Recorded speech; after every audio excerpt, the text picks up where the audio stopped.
Bonjour et bienvenue. Je vous propose de peindre ensemble cette aquarelle avec deux papillons et des chardons. Après, vous pouvez augmenter le nombre de papillons, augmenter le nombre de chardons ou diminuer selon ce que vous voulez faire. Je remercie ceux d'entre vous qui écrivent des commentaires, partagent et like. Donc un grand merci à vous. On va voir tout de suite comment on peint cette aquarelle. Donc l'esquisse est disponible en téléchargement comme d'habitude sur le site et le cours complet est disponible sur abonnement sur Patreon. Voilà, où vous avez donc le cours complet qui fait à peu près 1 heure et demie, commenter, expliquer, etc. Ainsi qu'une vidéo supplémentaire sur comment peindre les chardons. Alors, on verra tout de suite le matériel nécessaire. En matière de couleurs, j'ai utilisé 5 couleurs, donc 2 verts, vert de vessie, les verts de périlène. Le vert de vessie, c'est un vert chaud, hein. Le vert de périlène, il est beaucoup plus sombre. Un rouge, donc la famille des rouges, c'est du rose opéra avec du violet Windsor et du jaune indien. Donc là, il y a très peu de mélange à faire. Les couleurs sont... bien sûr, vous pouvez utiliser n'importe quelle autre couleur. J'ai pris le papier Fabriano Artistico parce qu'il est lisse, il est très très lisse.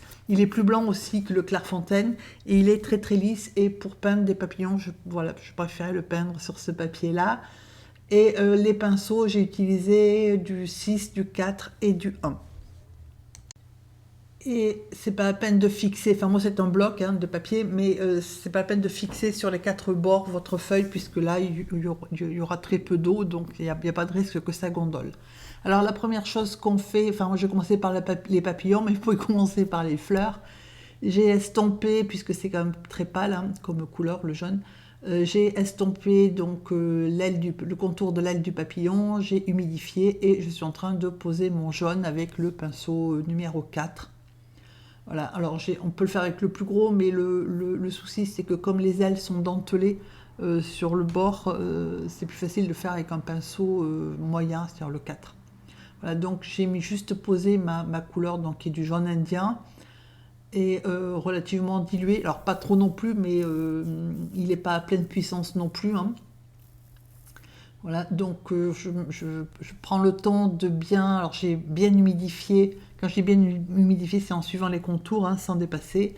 J'ai mis mon jaune et ensuite dans l'humide, j'y ajoute mon rose.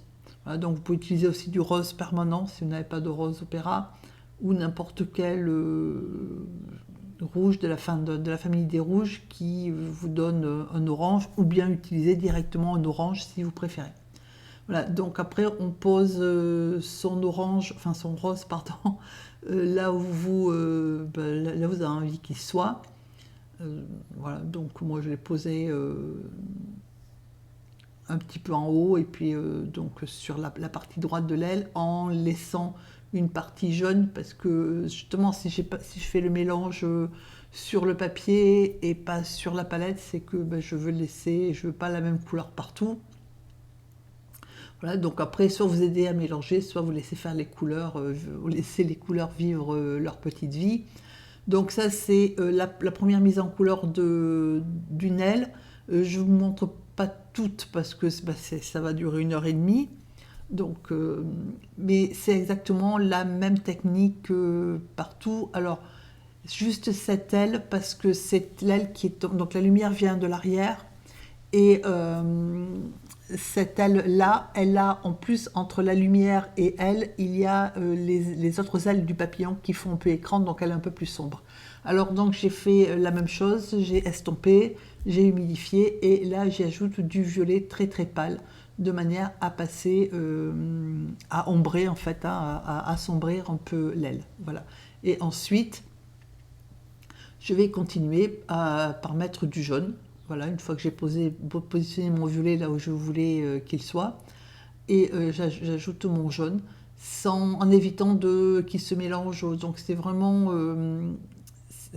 fait. Enfin, j'ai pas attendu que le violet sèche. Hein, le violet vient d'être posé, mais alors vous pouvez attendre que ça sèche si vous avez peur que ça se mélange, mais normalement la peinture elle va là où vous la mettez.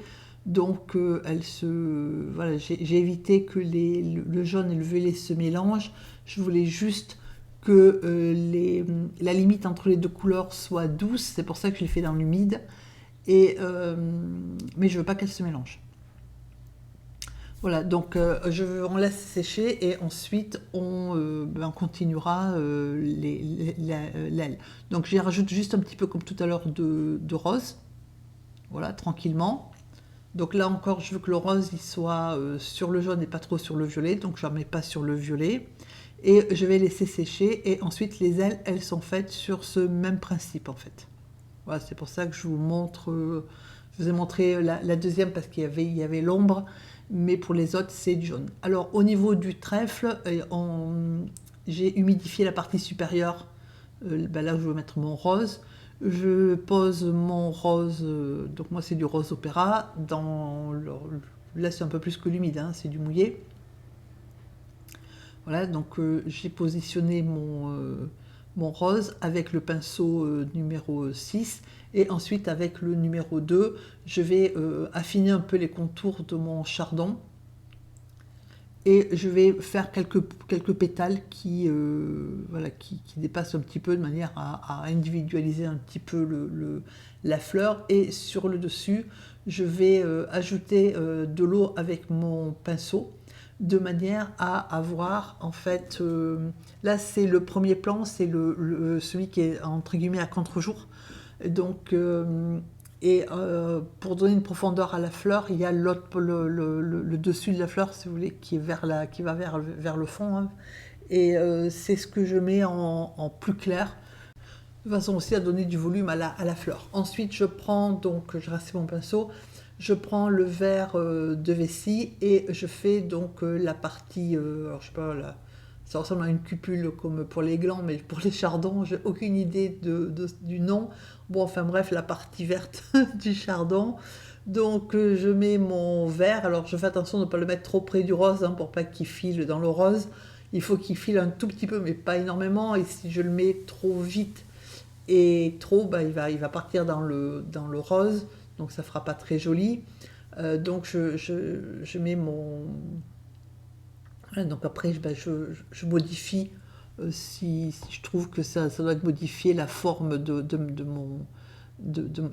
ma fleur. Et j'ajoute du verre de périlène de manière à lui donner un petit peu de relief. Voilà, donc tous les autres chardons se font pareil. Donc j'ai mis du verre de périlène. Et alors si vous n'avez pas de verre de périlène, vous pouvez mettre du vert plus foncé, c'est-à-dire vous rajoutez du bleu, mais il faudra mettre du bleu pour foncer le vert. Et j'ai ajouté du violet, voilà, de manière à le foncer encore plus. Et là, je suis en train de faire aller, de connecter mon vert au rose. Donc je prends soin que la couleur foncée, alors après que ce soit du vert ou du violet, c'est peu importe, mais aille bien sur les bords et en bas. Et ensuite, j'ai pris du sel de table, du sel fin, le sel qu'on met dans la salière, hein, pas plus gros parce que c'est petit. Et j'ai mis du sel, tout simplement. Voilà, et de manière à texturer, puisque normalement le chardon, il y a plein d'épines, hein, donc voilà, de manière à structurer un petit peu la fleur. Moi j'ai mis du sel, donc c'est vraiment du sel fin. Si vous mettez du sel plus gros, hein, vous allez avoir des grosses formes organiques. Or, vu la taille de la fleur, ça fera pas très joli. Voilà. Donc après, vous pouvez, si vous trouvez qu'il y a trop de foncé ou trop de clair, alors s'il y a trop de clair, vous pouvez ajouter des gouttes d'eau, mais il faut faire attention parce que ça va faire fondre le sel. Et si vous trouvez que c'est trop clair, vous pouvez ajouter un petit peu de foncé. Voilà, de couleur foncée, mais je vous conseille de le retoucher plutôt quand vous avez tiré le sel. Ça dépend en fait si vous débutez ou pas. Si vous débutez vraiment, je vous conseille de ne pas toucher et de rectifier une fois que ce sera sec et que vous aurez enlevé le sel. Sinon, vous pouvez faire comme moi, hein, vous amuser à mettre soit de la peinture, soit de l'eau, ou alors vous faites au brouillon avant et vous voyez comment ça évolue. Mais c'est pas très compliqué à faire. C'est un peu impressionnant quand on l'a jamais fait la première fois. C'est pour ça que je vous conseille de le faire pour la première fois au brouillon. mais c'est facile à faire en fait. Voilà. Et donc, alors ça c'est pour la partie verte du chardon. Les autres chardons, je les ai fait pareil. Et pour la tige, ben, j'ai fait pareil. Hein. J'ai mon pinceau avec du vert, enfin la couleur que j'ai posée, je ne l'ai pas rincé. Et j'ai juste fait la tige du chardon. Et donc on répète l'opération ben, autant de fois qu'il y a de chardon. Voilà, et on continue à faire après ces ailes de papillon tranquillement, une à une. C'est le même problème que, enfin le même principe que les pétales d'une fleur. Hein. Vous ne pouvez pas peindre une aile de papillon qui en touche une qui n'est pas sèche. Sinon, ça va passer de l'une à l'autre, ce ne sera pas terrible. Alors, une fois que votre rose est sec, vous prenez, moi j'ai pris le pinceau numéro 2, j'ai pris du rose. Alors, la première, j'ai mis un petit peu aussi de violet et j'individualise les pétales. Voilà, je fais quelques pétales, surtout au premier plan. Qui se voit le mieux. Après, voilà, donc je fais mes pétales. Alors pour le premier chardon, j'ai mis un petit peu de violet. Voilà. Et pour les autres, j'ai pas mis de violet, j'ai fait que du rose. Donc après, bah, c'est à vous de voir. C'est vrai que quand on regarde la photo de référence ou n'importe quelle photo, on voit bien que les chardons au premier plan sont plus foncés à la base, hein, quand on les regarde. Et ce qui est logique en fait, puisque vous avez l'épaisseur, d'abord c'est à contre-jour, puisque vous avez la masse de la fleur qui vous fait écran entre la lumière et vous, et ensuite, en fait, il y a la masse de pétales, hein, qui forcément paraît plus foncée, puisqu'il y en a beaucoup, que vers le haut où ça s'éclaircit, puisque la fleur s'évase. Bon, enfin voilà, donc vous faites vous individualisez vos pétales, sauf si vous trouvez que le chardon, comme il est par exemple à gauche, le petit à gauche, là, vous convient très bien. Voilà, chacun voit comme il veut finir. Mais moi, je trouvais que l'individualiser, ça donnait quelques petits détails, c'était pas plus mal. Ensuite, donc, une fois que les papillons sont secs, il va falloir s'occuper des ailes. Alors, soit vous laissez comme ça, soit vous faites les dessins des ailes. Moi, je n'ai rien dessiné, j'ai tout peint au pinceau directement, donc j'ai utilisé du violet. Alors après, vous pouvez donc le couper, mélanger le violet avec un petit peu de jaune, de manière à ce qu'il soit moins, moins fort, ou bien le diluer. Voilà, donc, alors, je précise que ça peut très bien se faire avec le pinceau numéro 2, voire du 1 si vous avez du 1. J'ai utilisé ce pinceau alors pour cette aile-là, voilà, mais pour les autres, il y en a où j'ai fait avec le pinceau numéro 2. Le pinceau que j'utilise, c'est ce qu'on appelle c'est le traceur de Da Vinci Maestro, donc numéro 1. Je m'en sers peu parce que, alors c'est un très bon pinceau, hein, je ne mets pas du tout en cause ni le pinceau ni la qualité du pinceau, mais je dis simplement que moi il me convient pas bien parce que je le trouve, enfin, pour ma façon de peindre, trop mou. Et du coup, je m'en sers très peu. Et là, je m'en suis servi au moins pour faire les quelques élytres, de manière quand même à utiliser mon achat, hein, parce que au moins utiliser un peu, voilà, rentabiliser un peu l'achat. Mais je m'en sers très très peu parce que certes, il fait des traits qui sont très fins et là-dessus, mais encore une fois, ça vient pas du pinceau, c'est moi qui, voilà, moi je le trouve trop mou pour ma façon de peindre, et du coup ça m'énerve plus qu'autre chose. Et donc voilà, là je l'ai utilisé, mais il y a une aile, je sais plus laquelle, que j'ai faite entièrement avec le pinceau numéro 2, parce que selon les traits que je fais, comme c'est un peu mou, le pinceau il fait pas tout à fait ce que je veux, et après il faut que je rectifie, ça, voilà. Donc, bon, le principe, en fait, c'est de décorer, en fait, hein, comme quand on était petit, le papillon. Alors, on peut se servir, je vous ai mis la photo de référence, hein, sur le site. Je m'en suis inspirée, mais j'ai pas non plus reproduit à l'identique. D'abord parce que c'était pas mon objectif, et ensuite parce que j'aime bien aussi laisser libre cours à ma fantaisie. Donc je me suis inspirée du pattern du papillon, mais pas complètement, voilà, donc j'ai décoré mon petit papillon.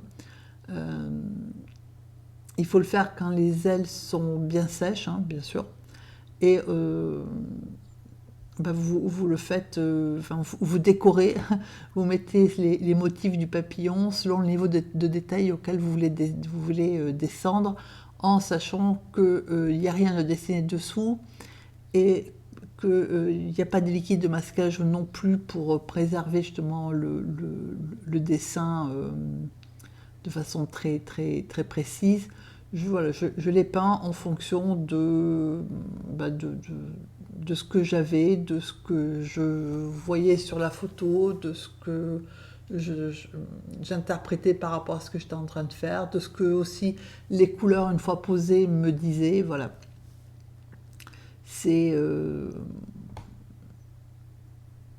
Là, c'est la part de créativité de chacun. C'est pas compliqué, parce que c'est sec, hein, donc c'est pas compliqué. Il faut juste prendre le temps de le faire.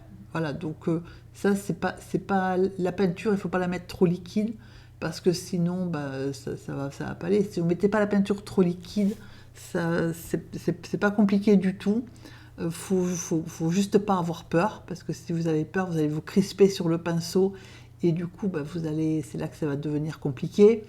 Vous mettez vraiment, vous essayez de ne pas les aligner, parce que si vous regardez, ça fait une espèce d'arc de cercle, hein, au niveau de l'aile. Donc il faut essayer de ne pas les aligner, de penser à la forme générale, et de ne pas peindre justement quelque chose de trop